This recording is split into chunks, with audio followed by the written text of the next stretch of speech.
Right now, people on Coruscant need us. No, the Chancellor needs you. I'll divide the 501st, a new division under Ahsoka's command. Ahsoka is no longer a part of the Grand Army of the Republic. Promote Rex to commander. Ahsoka can go with him as an advisor. I accept, if Obi-Wan agrees. Very well. May the Force be with you. Thanks for the support. If you're gonna face Maul, you'll need these.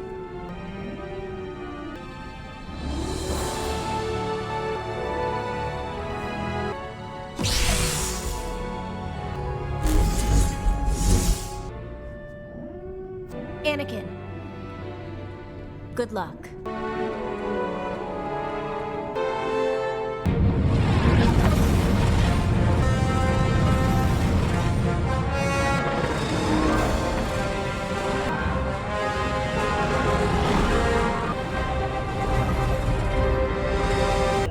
What is the meaning of this invasion? We know you're Maul's puppet, and we are coming for him.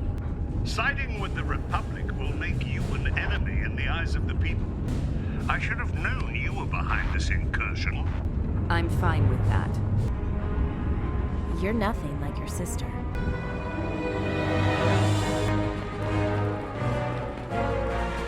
Prepare our forces for an all-out attack. Rook, inform the Syndicate of the invasion.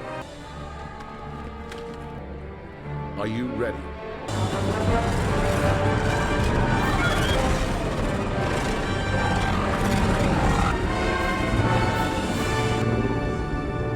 Ursa, can you confirm the target's location? All other attempts to locate him have been blocked. We've got incoming.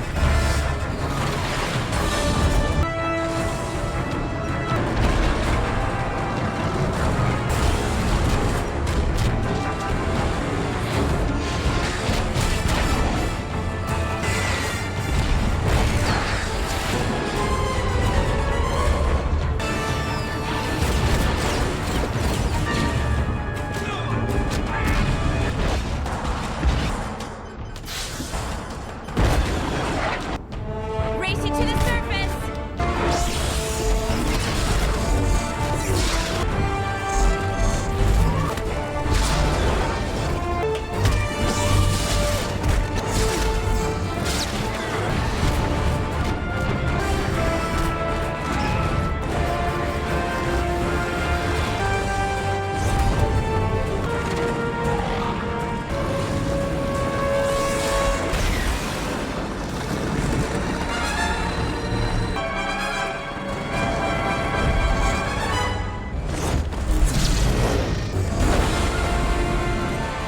At this life-or-death moment, Bo-Katan Kryze arrives with a desperate plea from the Mandalorians, seeking out Ahsoka. By this point, Mandalore has been completely taken over by Darth Maul. He has stolen the Darksaber, seized control of Mandalore, and left Bo-Katan with nowhere to turn. So she's come to her former ally Ahsoka to help her take back her home world and bring Maul to justice. Ahsoka immediately brings a request to aid Mandalore to the Jedi Council and Anakin, only to be shut down by Obi-Wan. He insists the top priority is rescuing the Chancellor and defending the capital, and the crisis on Mandalore must be put on hold. That's when Ahsoka snaps. She angrily calls out Obi-Wan and the Jedi Council, accusing them of only ever caring about the politicians in the Senate, the power games on Coruscant, while completely ignoring the disaster unfolding on Mandalore and the innocent lives hanging in the balance. This fight lays bare the exact reason Ahsoka left the Jedi Order in the first place. The organization she once believed in had grown rigid and cold, and lost sight of its core purpose to protect life. But just as Master and Apprentice stand on opposite sides of this fight, Anakin steps up. He is, and always will be, the one who understands Ahsoka best, the one who will always have her back. Anakin makes a decision that defies the Jedi Council. He's going to give Ahsoka a clone battalion entirely of her own, a company she will command with full authority to help Bo-Katan retake Mandalore.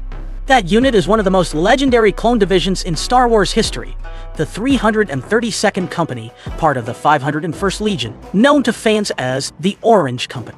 To honor their beloved commander, the clones of the 332nd Company painted their helmets with Ahsoka's signature orange markings.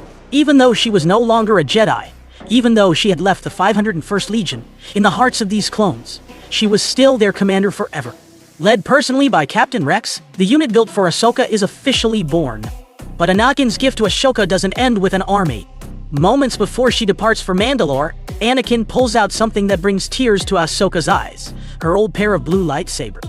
When Ahsoka was framed and left the Jedi Order, she left these two sabers with Anakin. He had kept them safe, carefully, all this time, not just repairing them, but upgrading and optimizing the crystals and hilts to perfectly fit Ahsoka's fighting style. With that, the horn for the Siege of Mandalore is officially sounded. Ahsoka takes the 332nd Company and heads to Mandalore alongside Bo-Katan to face Darth Maul and fight the final and most tragic battle of the Clone Wars. What none of them know is that, back on Coruscant, Palpatine's plot is in its final stages. The shadow of Order 66 is already hanging over the entire galaxy. The plot of this episode runs completely parallel and synchronous with the opening of Star Wars Episode 3, Revenge of the Sith. The attack on Coruscant and kidnapping of Palpatine by General Grievous in this episode is the exact core event that opens the Revenge of the Sith film. While Ahsoka departs for Mandalore, Anakin and Obi-Wan are flying their starfighters to Grievous' flagship to rescue the Chancellor. The two timelines fit together perfectly, forming the final chapter of the Clone War. This episode is the final culmination of Anakin and Ahsoka's master-apprentice bond, and Anakin's last moment in the light before his fall.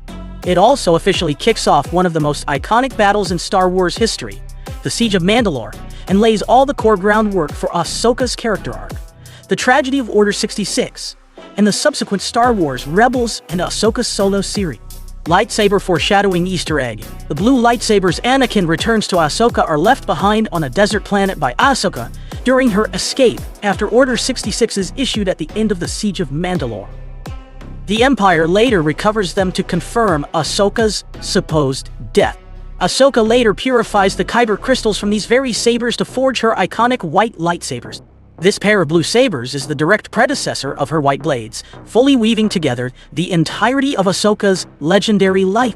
Order 66 tragic foreshadowing. In this episode, when Anakin assigns Rex to lead the battalion with Ahsoka, he specifically tells Rex to keep an eye on her. This line is one of the most heartbreaking pieces of foreshadowing in the entire series. When Order 66 is activated at the end of the season, Rex is forced to fire on Ahsoka by his inhibitor chip, yet ultimately breaks free of the chip's control through sheer willpower, fulfilling his promise to Anakin and protecting Ahsoka with his life. Ashley Eckstein, the voice of Ahsoka Tano, revealed in an official interview that the scene where Anakin returns Ahsoka's lightsabers was the most emotional performance of her entire voice acting career. She cried through the entire recording session in the booth because she knew this was the final time Anakin and Ahsoka would stand together peacefully, aligned with the light side. After this scene comes Anakin's fall and the tragedy of the entire galaxy. John Williams' score tribute. The score for this episode was composed by legendary Star Wars composer Kevin Keener. It specifically references Anakin and Padme's tragic theme from Star Wars Episode 3, Revenge of the Sith, woven together with Ahsoka's exclusive character theme.